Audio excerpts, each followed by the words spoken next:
और दूसरी का नाम था लीलावती। दोनों पुत्री में से दो दो पुत्र पैदा हुए। लीलावती का बेटा हुआ शत्रुजित और जो मनोरमा है उसका बेटा हुआ सुदर्शन। और इस बालक का जो जन्म हुआ वो पुष्य नक्षत्र में हुआ। हमारे 27 नक्षत्र हैं, उनमें से सबसे सुंदर दिव्य फल देने वाला जो नक्षत्र है वो पुष्य नक्षत्र है। तो इसमें इस बालक का जन्म हुआ। एक समय क्या हुआ कि जो ये राजा था ना ध्रुवसिंह, ये अपने सेवकों के साथ जंगल चले गए। एवं गच्छति काले तू ध्रुवसिंहिर्मनोत्तमा जगाम वन मध्येसो मृगयाभिरता सदा मृगयाभिरता सदा मृगयाभिरता सदा। मृग को मारने के लिए देखो राजाओं के हाथ, मृग को ढूंढने के लिए आज ये राजा स्वयं गच्छति, स्वयं जंगल में जा रहा है। कौन सा राजा? बोले ध्रुवसिंहि। जंगल में गया, मृग तो मिला नहीं, लेकिन राजा ने रास्ता भूल लिया। जंगल में होता है जब कोई जाता है ना तो छोटे छोटे रास्ते होते हैं, लगता है यहां से जाऊं वहां से जाऊं। ऐसा भीषण जंगल में पहुंचा कि कहीं रास्ता ही नहीं मिला घर आने का। रात हो गई, बाघ ही कखन बाघ मोटू बाघ और ते बागन राजा पकड़ लिया। राजा को खाने के लिए आया। वो राजा था, राजा भी भिड़ गया, शेर के साथ युद्ध करने लग गया महाराज। सेवकों ने देखा तो सेवक भी हमला करने लगे। सेवकास्तस्य ये सर्वे तेपि बाणं पृथक् पृथक् विमुञ्चन् कुपिता कामं सिंहोपरिरुषान्विता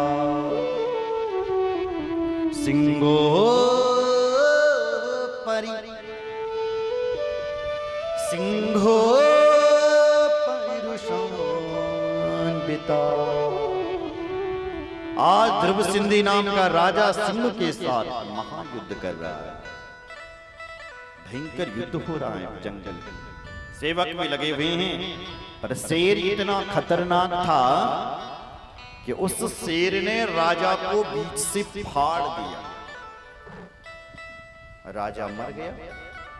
सेवकों ने जब देखा तो तलवार से ऐसी पिटाई राजा उस शेर की करने लगी कि तलवार से उन्होंने उस शेर के टुकड़े टुकड़े कर दिए। और सैनिक आए, राजा के शरीर को ले गए, मरा हुआ शरीर। राजा का अंतिम संस्कार किया गया। समय बीता, अब राजा कौन बनेगा? ध्रुवसिंहि राजा की दो पत्नियां थी और दोनों पत्नी के दो पुत्र थे। दो पुत्रों में से किसको राजा बनाया? लोगों ने क्या? सूर्यवंशियों के गुरु वशिष्ठ जी हैं। वशिष्ठ ने कहा भाई देखो, बड़ा बेटा ही राजगद्दी का अधिकारी होता है, जैसी मान्यता चली आई। तो बड़ा बेटा तो सुदर्शन है, इसलिए सुदर्शन को तुम राजा बनाओ। लेकिन राजा की जो दूसरी पत्नी थी उसने कहा नहीं, मेरा बेटा राजा बनेगा। एक नहीं, स्थिति ये हुई कि अपने बाप को बुलाया और जबरदस्ती अपना बेटा राजगद्दी पर बिठा दिया। इस लीलावती ने, उसने भी अपना पिताजी बुला दिया। पिताजी तुम भी आओ। तो मनोरमा का पिता भी आया, लीलावती का पिताजी भी आया। लीलावती का बाप कहता है हमारा नाती गद्दी पर बैठना चाहिए, लेकिन मनोरमा का बाप भी कहता है नहीं, हमारा बेटा। हुआ ऐसा महाराज, भयंकर युद्ध होने लग गया। लीलावती के पिताजी का नाम है युधाजित और जो मनोरमा है उसके पिताजी का नाम है वीरसेन। इन दोनों का झगड़ा हो गया। इस लीलावती के बाप को लीलावती के जो बाप था उसने इस मनोरमा के पिताजी को मार दिया और जबरदस्ती अपना बेटा नाती गद्दी पर बिठा दिया। अब इसको भी मारना चाह रहे थे, किसको? मनोरमा के पुत्र को, सुदर्शन को। तो मनोरमा अपने पुत्र को लेकर के भागी। संग्रामे संवृते तत्र युधाजित पृथ्वीपति जघान वीर सैनं तम प्राणास्तीव्रे सुदारुणे। आज ये माता मनोरमा अपने पुत्र सुदर्शन को लेकर के भाग रही है। पीछे से चोर डकैत भी भाग रहे हैं। भागी भागी अपने बच्चे का जैसे तैसे पालन किया महाराज, और भरद्वाज ऋषि के आश्रम में आई। ये लोग वहीं मारने के लिए आए, लेकिन भरद्वाज महात्मा ने कहा सबको भस्म कर दूंगा यदि तुमने इस पर हाथ लगाया। यहां से वो भाग गए। अब ये बालक अपनी मां मनोरमा के साथ भरद्वाज ऋषि के आश्रम में रहने लगा। नाम है सुदर्शन। समय बीता। एक दिन इस बालक को माता रानी का बीज मंत्र निकल गया, ये मिल गया। और वो भी कौन सा? क्लिंग ह्रीं और क्लीं। क्लीं मंत्र इसको मिला तो इसको ही रटने लगा। एकस्मिन् समये तत्र विदलां समुपागतम् क्लीं वीति मुनिस्पुत्र तम्मा मंत्रयदन्तिके तम्मायन्त्र दन्तिके। अपने मुख से ये बालक 24 घंटे मां भगवती का कीलक मंत्र बोलता है। क्लीम क्लीम क्लीम क्लीम, जो भी मिलता है क्लीम। तो इस मंत्र से इसकी सिद्धि हो गई। कहते हैं 11 वर्ष की अवस्था में भरद्वाज मुनि ने इसका यज्ञोपवीत संस्कार करवा दिया था। और इस बालक ने जब देखा कि क्लिंग शब्द बोल रहा है तो भरद्वाज मुनि ने इसको पूरा मंत्र दे दिया। बालक बड़ा हुआ और आगे जाकर के मां भगवती का भयंकर भक्त बन गया। काशीराज की एक बेटी थी जिसका नाम था शशिकला। उसके साथ इसका ब्याह करवाया गया। ये बालक बहुत सुंदर है, मां भगवती का भक्त है। बोले जगदम्बा मैया की जय। आज इस बालक ने मां भगवती के भारतवर्ष में संकल्प लिया कि मैं मां भगवती का मंदिर बनाऊं। तो भारतवर्ष के जितने गांव थे सारे गांव में मां भगवती के मंदिर बना दिए और एक नाम दे दिया उस मां का, गंवा देवी। क्या नाम दे दिया? गंवा देवी। ग्रामे ग्रामे च प्रसादश्च चक्रो सर्वे जनाधिपा दिव्या पूजा तदा प्रीत्या कौशलेषु प्रवर्तिता। कौशलेषु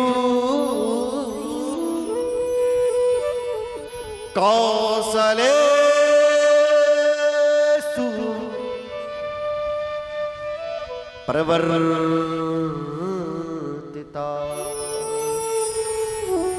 प्रवर्तिता।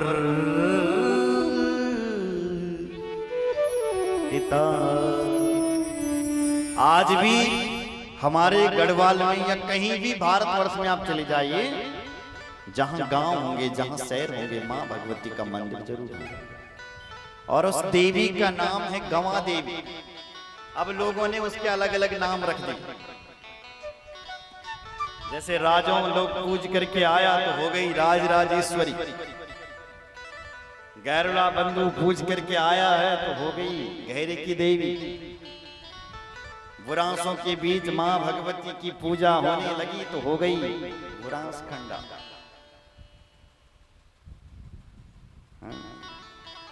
तो ऐसे मां भगवती के जो जहां था उसने वही नाम दे दिया।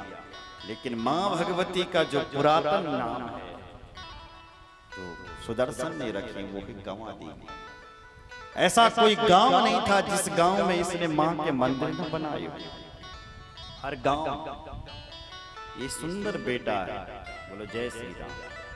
ऐसा बेटा सबका होना चाहिए। बोलो कृष्ण चंद्र भगवान की जय। 4 प्रकार के बेटा होने वाले। कितने प्रकार का? जोर से बुलाओ।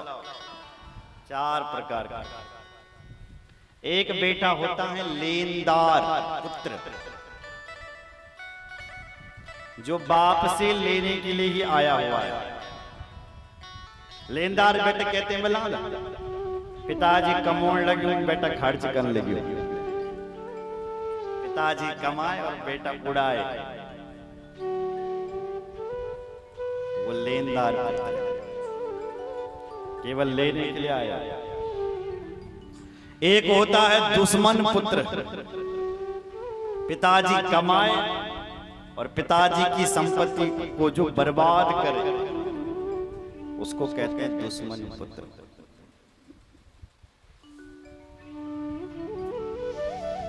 पिताजी की ली हुई चीज बेची नहीं जाती, ऐसा महापुरुष कहते हैं। जन्मभूमि बेची नहीं जाती जहां आपने जन्म ले रखा है, लेकिन जो बेचता है वो दुश्मन है। तो दुश्मन पुत्रों में शनि का नाम आता है। शनि दुश्मन पुत्र था जिसने अपने बाप को भी नहीं छोड़ा। तो जो पिता की संपत्ति को बर्बाद करें या पिता को मारने के लिए आ जाएं, जबरदस्ती धन छीन ले, उसको कहते हैं दुश्मन पुत्र। तीसरा होता है उदासीन पुत्र। उदासीन तो उसके लिए बोले जो कालो कालो, यही बस की कुछ नहीं, उदास बैठो, ख्याल तो कन निबण जब खाना बढ़ तक। बोलो जय श्री। तो उदासीन। चौथा है सेवक पुत्र। बोलो जय श्री राम। सेवक पुत्र किसे कहते हैं?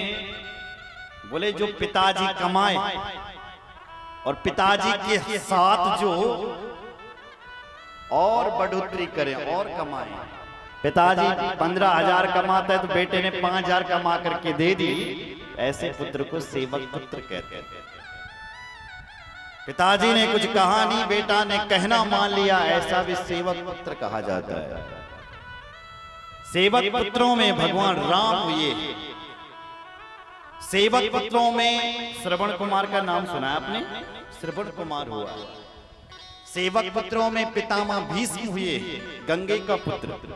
उसने अपने पिताजी के लिए ऐसी प्रतिज्ञा कर दी कि मैं कभी ब्याह ही नहीं करूंगा। सेवक पुत्र जमदग्नि का बेटा परशुराम हुआ है। बोलो जय श्री राम। ये सेवक पुत्र हैं। तो ऐसे पुत्र बनिए। बोलो जय श्री राम। तो आज इसने घर घर में जन जन में मां भगवती के मंदिर बना दिए। बोले जगदम्बा मैया की जय, भक्तवत्सल भगवान की जय। जन्मेजय राजा ने प्रश्न किया, बोले गुरुदेव नवरात्रे तु समो प्राप्ते कर्तव्यं दुजोत्तमा विधानं विधिवा ब्रूहि शरदकाले विशेषतः शरदकाले विशेषतः। हे गुरुदेव, माँ भगवती के नवरात्रे आते हैं। इन नवरात्रों में व्यक्ति को किस प्रकार से पूजा करनी चाहिए, कैसे नवरात्रे मनाने चाहिए, आप हमें ये बताइए। श्री व्यास जी भी कहते हैं, सुन राजन प्रवक्ष्यामि नवरात्रम तो व्रतम। विधान सुना रहा हूं, तुम ध्यान मग्न होकर के सुनिए। बोल भक्तवत्सल भगवान की जय, रामचंद्र भगवान जय।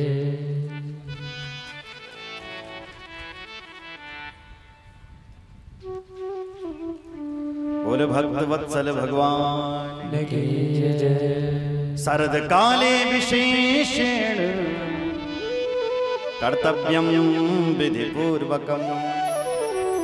शरद काल में जो माँ भगवती के नवरात्रे आते हैं, उनका आप विशेष महात्म्य सुनिए। वसंते च प्रकर्तव्या तैव पूर्वम प्रेमकम। माँ भगवती के जो नवरात्रे आते हैं, हे राजन, उन नवरात्रों में माँ भगवती को झंडा चढ़ाना चाहिए। जो लोग माँ भगवती के मंदिर में झंडा फहराते हैं, उनके जीवन का झंडा हमेशा खड़ा रहता है। इसलिए नवरात्रों में माँ भगवती का, हे राजन, जब भी नवरात्रा प्रारंभ हो जाए तो माँ भगवती को घंटी चढ़ानी चाहिए।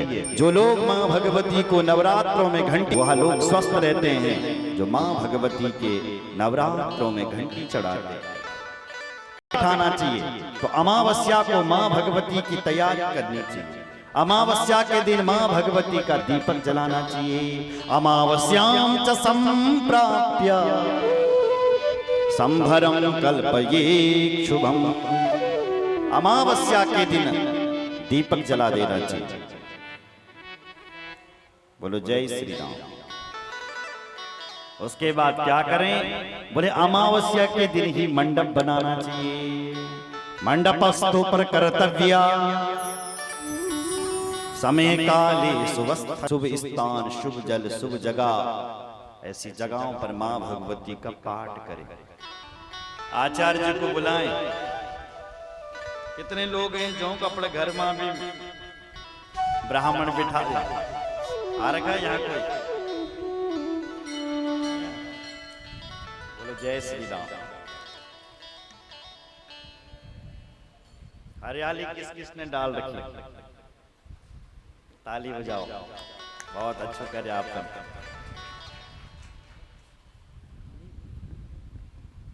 बोले रामचंद्र भगवान की जय। जिस जगह पर आप पूजन कर रहे हो, लिखा है उस जगह को गाय की गोबर से लेपना चाहिए। और यदि आप मां भगवती का पाठ बिठा रहे हैं तो सबसे पहले महाराज गंगा जी से नहा करके आना चाहिए, ऐसा लिखा हुआ। गंगा जी मान जाएंगे तो तुम नहीं तो अपने घर के गांव के कुआ बावड़ी में नहाइए। प्रतिपाद वसे कार्यम प्रातः स्नान विधीनता नद्यां नदेत वाप्यां कूपे गृहे थवा वाप्यां कूपे गृहे थवा। हे राजन, अगर नदी ना मिले तो कुएं में स्नान करें, क्योंकि कुआ बावड़ी का जो जल होता है वो शिव गंगा उसे कहा गया है। ऐसी गंगा को शिव गंगा कहना चाहिए। शिव गंगा में स्नान करें। ऐसा भी तुम्हें ना मिले तो घर में ही स्नान करें, उसमें एक मंत्र पढ़ लें, माँ गंगा का ध्यान कर लें, वही तुम्हारे लिए गंगा जल बन जाएगा। अपने घर में 9 ब्राह्मणों से यज्ञ करवाएं, नवपंच त्रयश्चेको दिव्या पाठे तुजं स्मृत। 9 ब्राह्मणों को देवी पाठ के लिए बिठाना चाहिए, कैसा लिखा? अच्छा, अगर नहीं बोले हम 9 ब्राह्मण पैसा जाना तो कुजल तो पैसा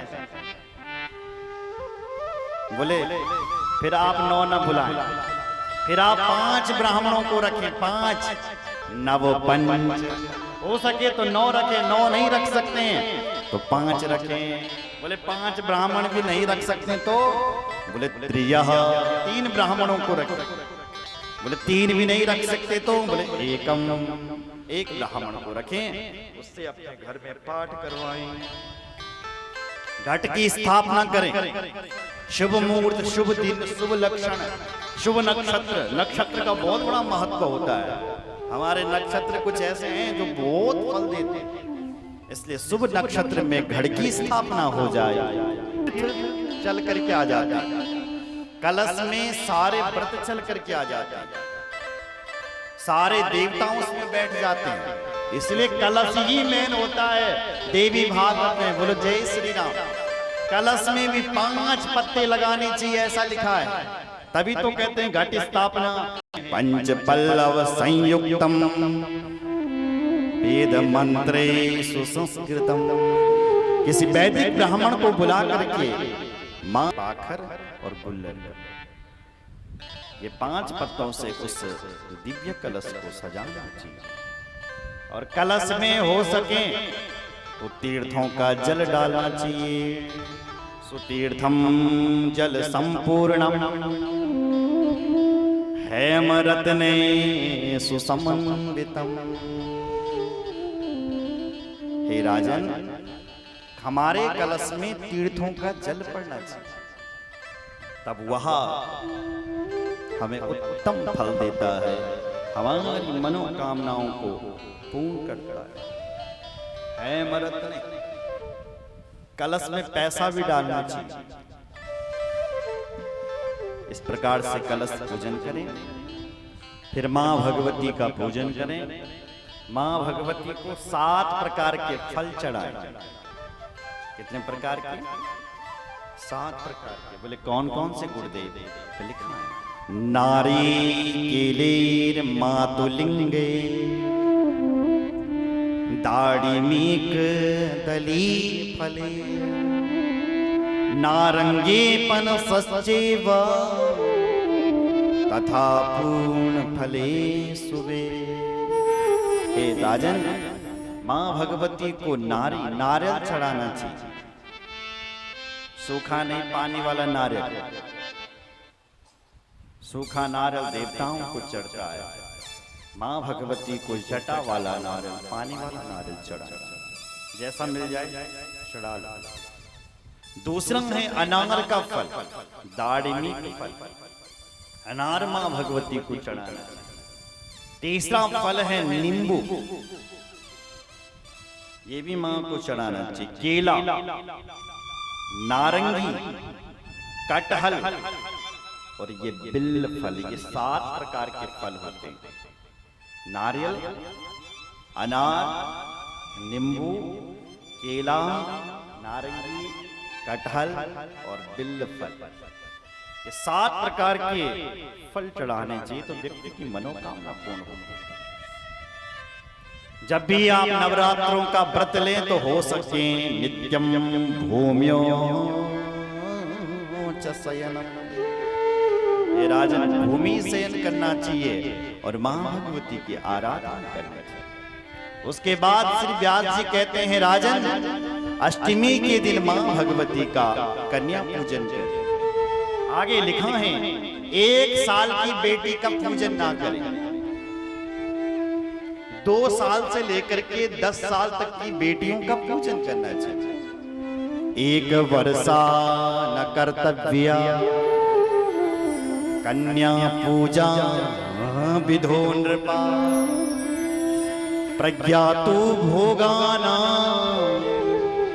गंधादीपां च बालिका गंधादीपां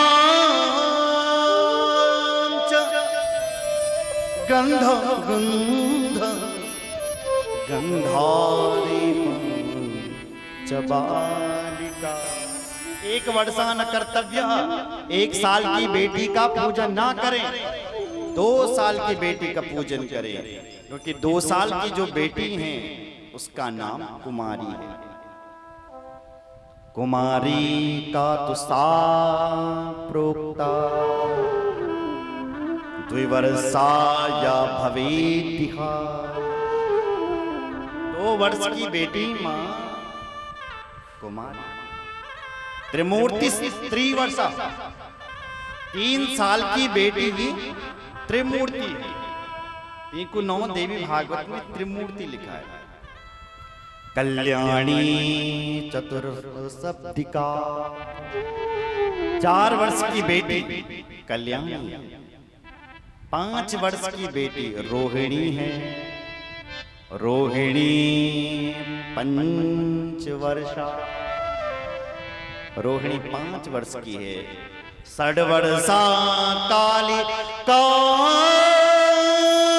स्मृता, 6 वर्षा 6 वर्षा कालिका स्मृता। 6 वर्ष की बेटी कालिका है और 5 वर्ष की बेटी रोहिणी। बोलो जय श्री राम। चंडिका 7 वर्षा, 8 वर्षा च सांभवी, 9 वर्षा भवे दुर्गा, सुभद्रा 10 वर्षिका। चंडिका 7 वर्षा, 7 साल की बेटी चंडिका, 8 वर्ष की बेटी सांभवी, 9 वर्ष की बेटी भवे दुर्गा दुर्गा, और 10 वर्ष की बेटी सुभद्रा। ऐसे 2 साल से लेकर के 10 साल तक की बेटी को कब पूजन करना चाहिए? जब आप कन्या पूजन करते हैं। ठीक है, देवी भागवत है, बहुत कुछ सिखाती है। बोलो जय श्री राम। अच्छा भाई ये बताओ कि 2 साल की बेटी का पूजन करने से क्या मिलेगा? क्या मिलो हमें जो हम 2 वर्ष की बेटी का पूजन करेंगे? तो आगे लिखा है, कुमारी पूजिता कुर्या हो, दुखदारिद्र्यनाशनम, शत्रुक्षयं धनायुष्मं, बलवृद्धिं करोति वे। जिनके घर में गरीबी है, जहां दरिद्रा देवी आकर के बैठ गई है, धन टिकता नहीं है, कर्जा बहुत हो गया है, उनको चाहिए कि 2 साल की बेटी का पूजन करें। जो लोग अपनी आयु बढ़ाना चाहते हैं वो भी 2 वर्ष की बेटी का पूजन करें। जिनके शत्रु ज्यादा बढ़ गए हैं वो भी 2 वर्ष की बेटी का पूजन करें। बोलो जय श्री राम। अच्छा, दूसरी बेटी है 3 वर्ष की। 3 वर्ष की बेटी का पूजन करने से क्या मिलता है? तो आगे लिखा है, त्रिमूर्ति पूजना दायो, त्रिवर्गस्या फलम लभे, धन धान्यागमश्चैव,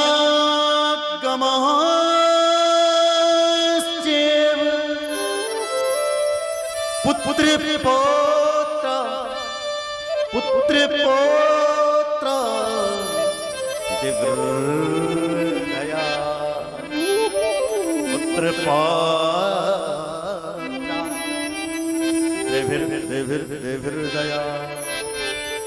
धन धान्य। त्रिमूर्ति, 3 साल की बेटी त्रिमूर्ति है और इसका पूजन करने से पुत्र और पौत्र होते। किसी बहन का बेटा नहीं है तो 3 वर्ष की बेटी का पूजन करो नवरात्र में। जितने नवरात्र होंगे ना सब में करना। जिस दादी का नाती नहीं हो रहा, परेशान हो गई, कई दादियां होती है, बाबू मैं नाती नहीं मान लगी परेशान छे। जिस दादी को नाती चाहिए वो भी 3 वर्ष की बेटी का पूजन करें। बोलो जय श्री राम। ठीक छे, बोलो जय श्री राम।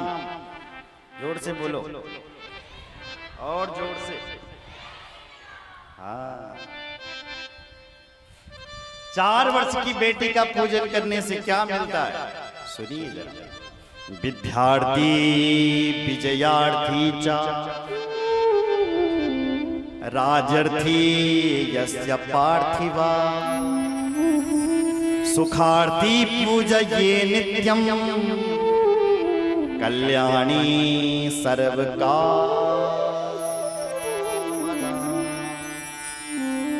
कल्याणी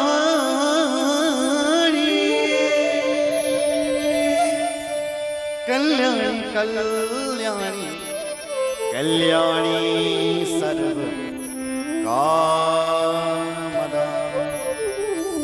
4 वर्ष की बेटी कल्याणी है और इसका पूजन करने से क्या मिलता है? बोले जिनके बच्चे विद्यार्थी हैं, अगर आप अपने बच्चों को मेधावी छात्र बनाना चाहते हैं तो आप 4 वर्ष का विद्यार्थी ही पहला नंबर पर, विजयार्थी। विद्यार्थी लोगों को भी चाहिए, उनकी मां को चाहिए कि 4 वर्ष की बेटी का पूजन करें। अच्छा, विजयार्थी जो लोग विधायक बनना चाहते हैं, प्रधान बनना चाहते हैं, क्षेत्र पंचायत, जिला पंचायत, उसके बाद विधायक, अगर चुनाव जीतना चाहते हैं तो कहते हैं विजयार्थी 4 वर्ष की बेटी का पूजन करें। आगे लिखा राजर्थी। विधायक तो बन रहा है लेकिन मंत्री नहीं बन रहा। 4 साल, कई साल हो गए हमें, 4 बार हम विधायक बन गए लेकिन हम उन्हें मंत्री नहीं बनोना। हाँ? तो कहते हैं 4 साल की बेटी का पूजन करो। राजर्थी। बोलो जय श्री राम। आप मंत्री बन जाओगे। बोलो भक्तवत्सल भगवान की हर हर महादेव। 5 साल की बेटी का पूजन करने से क्या मिलता है? बोले कालिंकाम शत्रुनाम सार्थ पूजये भक्ति पूर्वकम। इसकी पूजा करने से शत्रुओं का नाश होता है। जो का दुश्मन ज्यादा बढ़ गया, उन दुश्मनों का नाश होता है, दुश्मनों की बुद्धि सही हो जाती है जो 5 साल की बेटी का पूजन करते हैं। 6 वर्ष की बेटी बोले ऐश्वर्यम धन कामेश्चा चंडिकाम परिपूजये। 6 वर्ष की बेटी चंडिका है और इसकी समस्या धन खाता है। जय श्री राम। 7 वर्ष की बेटी सांभवी, इसका पूजन करने से भी घर में धन आता है। स्पष्ट लिखा हुआ है पूजयेत् सांभवी नित्यम नृप सम्मोहनान्यच दुख दारिद्र्य नाशाय संग्रामे विजयाय च। कहीं झगड़ा चल रहा हो कोर्ट पर आपका, तो कहते हैं 7 वर्ष की बेटी का पूजन करें, झगड़े से मुक्ति मिल जाती है और उस दुख से भी मुक्ति मिल जाती है जिस दुख में कोई हो। बोले दुर्गा मैया। 8 वर्ष की बेटी का पूजन करने से सुख मिलता है, सुख और सार्थम तथोग्रे कर्म साधने त्रिलोकम परलोकम सुखाय च। परलोकम परलोकम परलोकम परलोकम सुखाय च। जिसका यह लोक तो सुधर गया पर अपने परलोक को भी सुधारना चाहते हैं, वो लोग 8 वर्ष की बेटी का पूजन करें। बोलो जय श्री राम। जोर से बोलो। आगे है 9 वर्ष की बेटी सुभद्रा है, जो अपने मनोरथों को सिद्ध करना चाहता है, वो भी 9 वर्ष की बेटी का पूजन।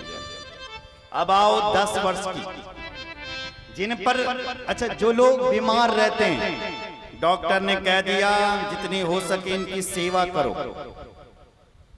बोला ना डॉक्टर, हम हमारे दबे काम नहीं अब करनी, सेवा कर रही हूँ कि जत का भे सकते तुमसे। बोलो जय श्री राम। तो उसके लिए बताया है कि 10 वर्ष की बेटी का पूजन करें। जो काम दवाई नहीं कर सकती, वो काम 10 वर्ष की बेटी कर देगी। रोहिणी रोगनाशाय पूजयेत् विधिवन्नरा।